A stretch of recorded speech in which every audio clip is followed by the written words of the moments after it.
তো মহান সৃষ্টি জগতে তার প্রমাণ, তিনি এক অদ্বিতীয় আল্লাহু আহাদ, তিনি এক অদ্বিতীয় আল্লাহু আহাদ।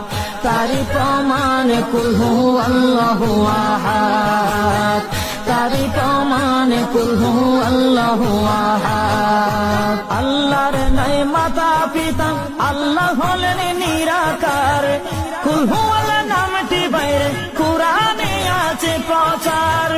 আল্লাহর নাই মাতা পিতা, আল্লাহ হলেন নিরাকার, কুল হু আল্লাহ নামটি বাইরে কুরআনে আছে প্রচার, কুরআনে আছে প্রচার। কুল হু আল্লাহর